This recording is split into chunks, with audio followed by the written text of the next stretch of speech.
सौतेली गाय माँ का प्यार। माँ, तुम हमसे दूर क्यों चली गई? मुझे और चिंकी को बहुत तुम्हारी याद आती है माँ।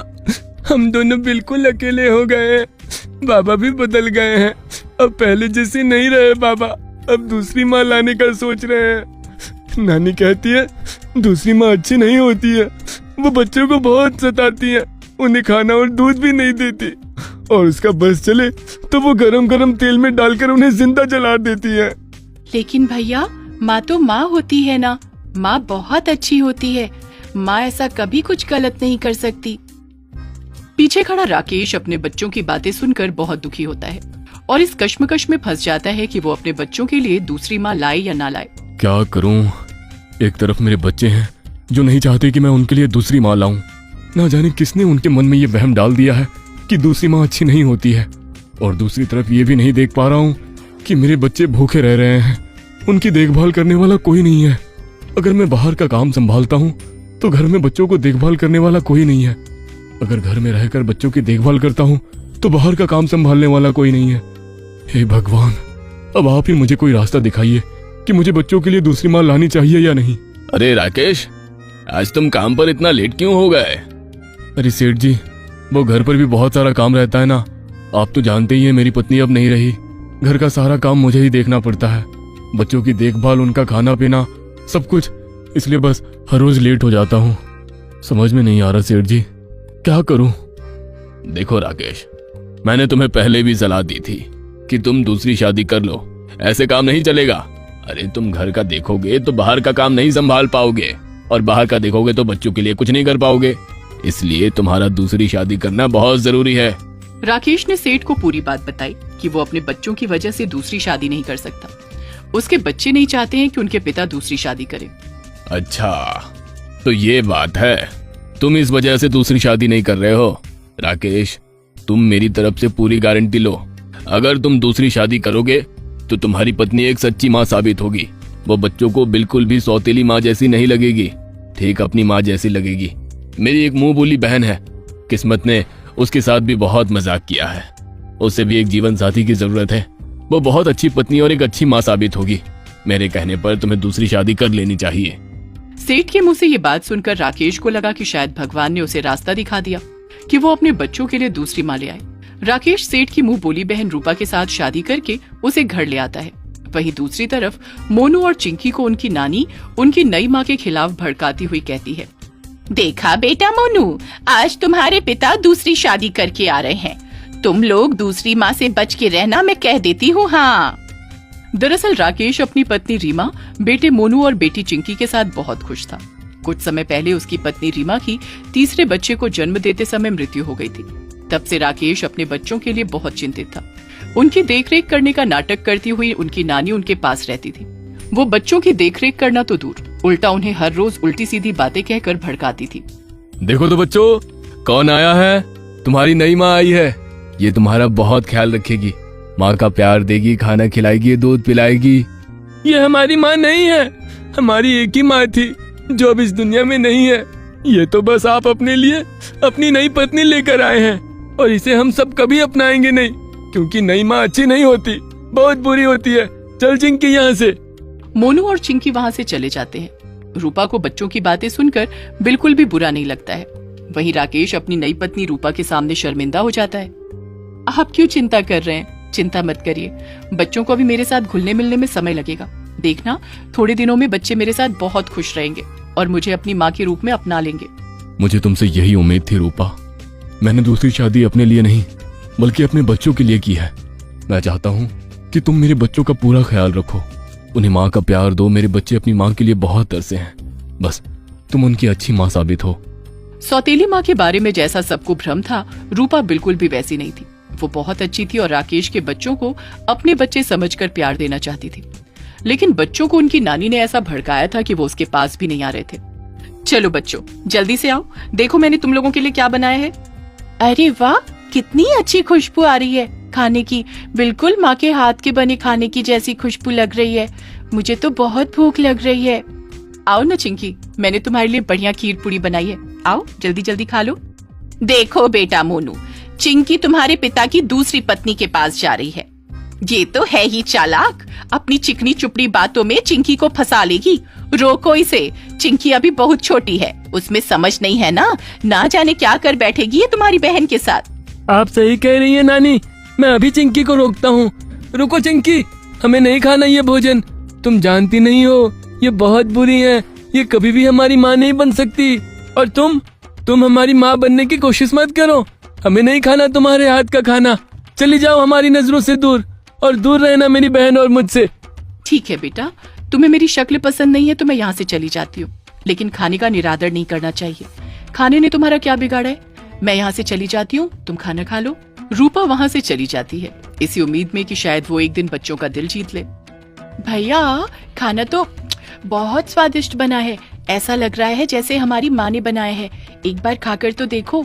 चिंकी को खाना खाता हुआ देख मोनू के मुंह में भी पानी आने लगता है और उससे रहा नहीं गया और वो खाना खा ही लेता है। वहीं उनकी नानी दोनों पर बहुत गुस्सा करती है और कहती है कि उन्हें ये खाना नहीं खाना चाहिए। दूसरी तरफ बच्चों को खाना खाता हुआ देख रूपा बहुत खुश हो जाती है। धीरे धीरे करके रूपा ने चिंकी का तो दिल जीत लिया था, लेकिन मोनू के दिल में अभी भी वो जगह नहीं बना पाई थी। लेकिन इतना था कि मोनू अब रूपा के हाथ का बना हुआ खाना पसंद करने लगा था और खाना चुपचाप खा लेता था। रूपा, मैं बहुत खुश हूँ कि तुम मेरे बच्चों का बहुत अच्छे से ध्यान रख रही हो। धीरे धीरे करके तुमने चिंकी के दिल में जगह बना ली है और मुझे उम्मीद है कि तुम एक दिन मोनू के दिल में भी अपने लिए जगह बना लोगी। ये आपके ही बच्चे नहीं है, अब मेरे भी बच्चे हैं।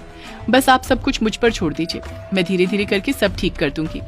मोनू बेटा, तुम देख नहीं रहे हो, उस डायन ने चिंकी को अपने वश में करके रखा है। चिंकी पूरी तरह से बदल चुकी है, सारा दिन उस डायन के पास रहती है। पहले की तरह अब तुम्हारे और मेरे पास भी नहीं आती है। मोनू की नानी जब मोनू को भड़का रही थी तब रूपा पीछे से खड़ी सुन रही थी। रूपा सब जानती थी कि बच्चे तो मासूम होते हैं, बच्चों के दिमाग में ऐसी बातें कभी नहीं आती हैं, उन्हें जरूर कोई भड़काने वाला होता है, तभी ऐसी चीजें बच्चों के दिमाग में आती हैं। वो सब जानती थी कि उन्हें भड़काने वाली उनकी नानी है, लेकिन आज तक रूपा ने मुंह नहीं खोला था। आज पहली बार रूपा से बर्दाश्त नहीं हुआ और आज वो बोल उठी। माँ जी, आप क्या कह रही हैं? बच्चों को उल्टा सीधा क्यों सिखा रही हैं? आप जानती हैं ना, बच्चे तो मासूम होते हैं, हम उन्हें जैसा सिखाते हैं बच्चे वैसा ही सीखते हैं। क्यों आप बच्चों को गलत गलत चीजें सिखाती रहती हैं?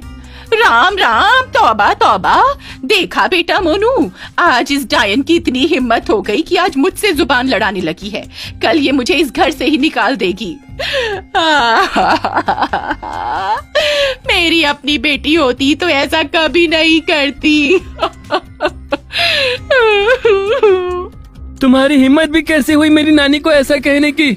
तुम्हें कितनी बार समझाया है कि तुम मेरी माँ की जगह नहीं ले सकती, इसलिए मेरी माँ जैसी बनना छोड़ दो। लेकिन बेटा मैं तो। रूपा लाख कोशिश करने के बाद भी मोनू के दिल में जगह नहीं बना पा रही थी, इसलिए वो बहुत उदास होती है। माँ, आप चिंता ना करिए, भाई बुरा नहीं है, वो बहुत अच्छा है। वो तो नानी है जिन्होंने भड़का भड़का कर भाई का दिमाग खराब कर दिया है। देखना, एक दिन भाई भी समझ जाएगा कि आप कितनी अच्छी हैं। आप हमारी माँ से कम नहीं है। हाँ, चिंकी बेटा तुम सही कह रही हो। फिर एक दिन की बात है, मोनू अपने दोस्तों के साथ खेलते खेलते दूर गांव के बाहर आ जाता है, जहां पर एक कीचड़ का बहुत बड़ा दलदल होता है, जिसमें खेलते खेलते मोनू गिर जाता है। मोनू के सारे दोस्त डर कर वहां से भाग जाते हैं। चिंकी भागती हुई आकर अपनी नानी को इस बारे में बताती है। हे भगवान मोनू, तुम यहाँ कैसे फंस गए? अब तुम्हें यहाँ से कौन बाहर निकालेगा? नानी, नानी, मुझे यहाँ से बाहर निकालो, मैं धीरे धीरे इस दलदल में धंसता ही जा रहा हूँ। देखिए ना, कीचड़ मेरी गर्दन तक आ गया है, मैं मर जाऊंगा अगर मैं यहाँ से बाहर नहीं निकला तो। हाँ नानी, भाई को बाहर निकालो, वो दलदल में डूबता ही जा रहा है। मैं भला कैसे इसे बाहर निकालूंगी? मोनू, तुझे कितनी बार समझाया था इतनी दूर खेलने के लिए मत आया कर, अब फंस गया ना दलदल में। मैं इसको बचाने जाऊंगी तो मैं खुद ही डूब के मर जाऊंगी। ना बाबा ना, ये मेरे बस का नहीं है। नानी, आप ये कैसे कह सकती हैं? आप तो मेरी नानी है ना। चिंकी, लगता है अब मैं मर जाऊंगा। बहन, मेरे जाने के बाद अपना ख्याल रखना। चिंकी ज्यादा देर ना करती हुई भाई को बचाने के लिए दौड़कर अपनी रूपा माँ के पास जाती है और उसे मोनू के बारे में बताती है। रूपा दौड़ती हुई मोनू को बचाने के लिए आती है। मोनू, तुम घबराना मत, तुम्हारी माँ है ना, मैं तुम्हें कुछ नहीं होने दूंगी। जल्दी तुम्हें इस दलदल से बाहर निकाल लूंगी। रूपा जल्दी से एक मजबूत रस्सी लेकर आती है और उसे एक पेड़ से बांध देती है। फिर खुद भी दलदल में उस रस्सी के सहारे जाकर मोनू को बाहर निकालकर बचा लेती है। शुक्र है मोनू बेटा, तुम सही सलामत बाहर वापस आ गए। मुझे तो लगता है बेटा इस डायन रूपा ने ही कोई जादू टोना किया है, जिस वजह से तुम इस दलदल में फंस गए। बस कीजिए नानी, बस कीजिए। अब और कितना भड़काएंगे मुझे रूपा माँ के खिलाफ। आपने मेरे कान भर भर कर मुझे हमेशा यही बताया कि सौतेली माँ बुरी होती है, लेकिन मुझे नहीं पता था कि मेरी सगी नानी होकर भी इतनी बुरी है। आपको अपनी जान की परवाह थी, मेरी नहीं। आपने मुझे उस दलदल में मरने के लिए अकेला छोड़ दिया। वही रूपा माँ जिसे मैं आपकी बातों में आकर हमेशा गलत समझता रहा, उन्हें भला बुरा कहता रहा, आज उसी रूपा माँ ने मुझे अपनी जान की बिना परवाह किए बचाया है। आज के बाद मैं आपकी कोई बात नहीं सुनूंगा। रूपा माँ, मुझे माफ कर दीजिए। मैं आपको हमेशा गलत समझता रहा। मुझे नहीं पता था कि आप इतनी अच्छी हैं। बाबा ने आपको हमारी दूसरी माँ के रूप में घर में लाया था, लेकिन आपने एक सच्ची माँ बन के दिखा दिया। हमेशा सौतेली माँ बुरी नहीं होती है, सौतेली माँ अच्छी भी होती है। आप बहुत अच्छी हैं माँ। मोनू बेटा, मैं तो बस यही चाहती थी कि तुम दोनों बच्चे मुझे अपनी माँ के रूप में स्वीकार कर लो। मुझे इससे बढ़कर और कुछ नहीं चाहिए। मैं तुम्हें हमेशा एक माँ बनकर प्यार देना चाहती हूँ बेटा। मेरे बच्चे मेरे गले लग जाओ।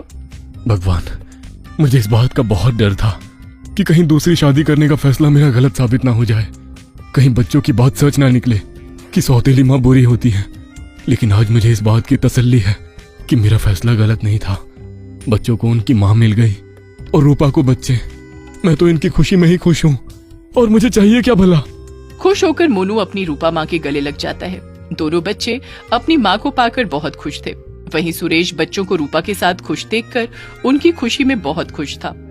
अगर आपको हमारी ये वीडियो अच्छी लगी तो प्लीज़ हमारे फेसबुक पेज को लाइक, शेयर, कमेंट और फॉलो ज़रूर करें।